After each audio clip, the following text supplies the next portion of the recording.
The other thing is very common with a Rabbet is this surface, the floor of the Rabbet, will tend to slope down and away because the user is not holding the plane square, straight up and down or plumb, and it just starts to angle down and you get this kind of bevel coming off the end.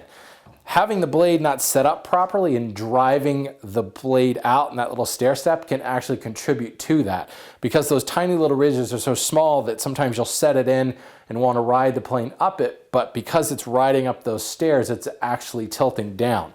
So getting the blade set right can also fix that sloping Rabbet. But 9 times out of 10, it's because people just aren't holding it square. And it's very common with this Veritas plane. You always hear people talking about, don't use this front knob, focus on pressing the fence up against the board and just pushing with the backhand. One of the nice things about this Veritas plane is it's got holes for screws, so you can actually attach a supplemental fence here. And, sorry, my fences on my 2 planes are set differently. Once I set the fence, I've got this big bearing surface that can ride up against the board. I still am focusing on pushing the fence up against the board and just pushing back here. This knob kind of is in the way and all of my pressure is down here on the fence holding it in place.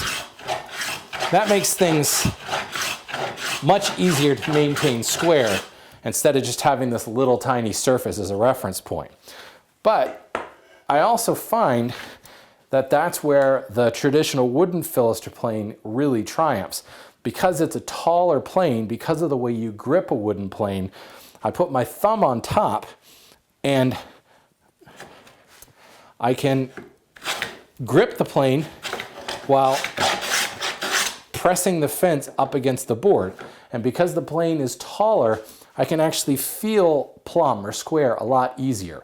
This is the same principle that allows you to balance, say, a 4-foot-long broom handle on your hand much easier than balancing a pencil on your hand. Because of the higher center of gravity, it's much easier to feel and balance it on plumb. Plus, visually, it's easier to see with a taller plane if I'm crooked or if I'm not. This also happens to be the same principle that allows you to saw more accurate tenons with a taller back saw than a shorter back saw. So certainly there is some technique into keeping these square, but I think you can stack the odds in your favor if you've got a modern Rabbet plane by adding a supplemental fence. But I do think the traditional wooden Philister wins out in this instance because it does present a taller and easier to maintain square kind of aspect here.